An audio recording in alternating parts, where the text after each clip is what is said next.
Hola, ¿qué tal? Yo soy el profe Pintos y el día de hoy les voy a hablar sobre resistencias en paralelo y cómo calcular los valores de voltaje, corriente y resistencia total en un circuito.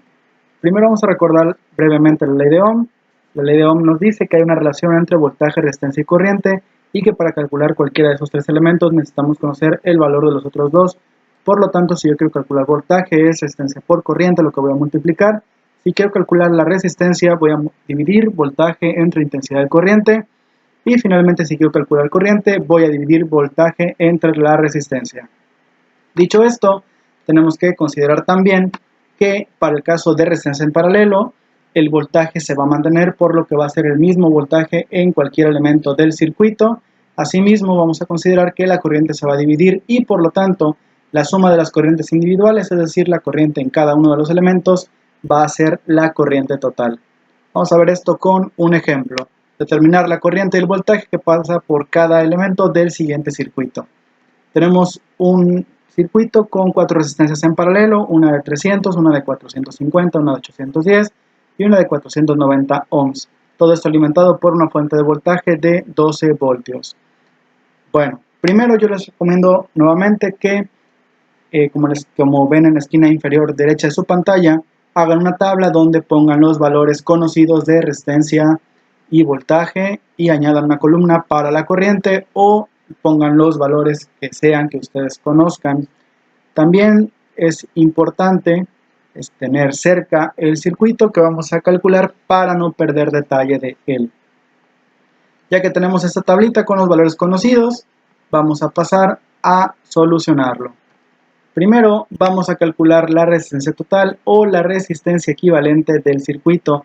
Esa se va a calcular para circuitos en paralelo de la siguiente manera. 1 entre la resistencia total o equivalente es igual a 1 entre resistencia 1 más 1 entre resistencia 2 más 1 entre resistencia 3 y así hasta la enésima resistencia. Para nuestro ejemplo, 1 entre resistencia equivalente va a ser igual a 1 entre 300 más 1 entre 450 más 1 entre 810 más 1 entre 490 y esto nos va a dar .0088. A eso le sacamos la inversa. En sus calculadoras aparece como x a la menos 1. Le pican ese botón y nos da una resistencia equivalente de 113.23 ohms.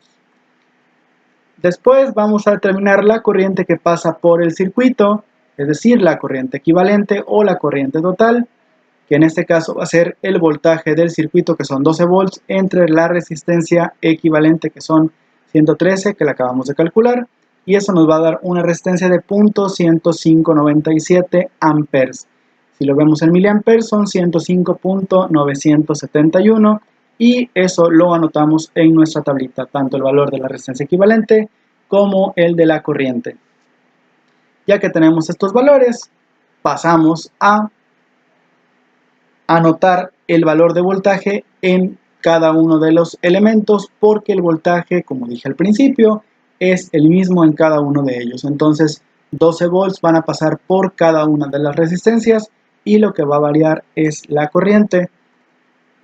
Vamos entonces a aplicar la ley de Ohm y encontrar el valor de la corriente en cada uno de los elementos. Dividimos voltajes entre resistencias, primero 12 volts entre 300 ohms y nos da .04 amperes, después 12 volts entre 450 ohms y nos da .0266 amperes, lo ponemos en nuestra tabla y procedemos con los últimos dos. 12 volts entre 810 ohms nos queda .014 amperes y finalmente 12 ohms entre 490 ohms nos queda .024 amperes. Para que al final tengamos entonces una tabla como la siguiente, recuerden utilizar siempre por lo menos 5 decimales para que sus valores sean lo más cercano a la realidad. ¿Cómo comprobamos? Bueno, vamos a comprobar que eso está bien. Vamos a sumar todas las corrientes, es decir, la corriente de cada uno de los elementos. .04 más .02666 más .01481 más .024489 y eso nos da .105.959 amperes, lo que es lo mismo si lo multiplicamos por 1000, 105.95 miliamperes, comparado contra los 105.97 miliamperes que teníamos. Solamente es una diferencia de .02 miliamperes, por lo cual consideramos que el ejercicio está correcto. Espero que la hayan entendido, espero que haya sido una explicación sencilla. Esta es una forma muy fácil de resolverlo, tomando en cuenta las consideraciones que ya había dicho.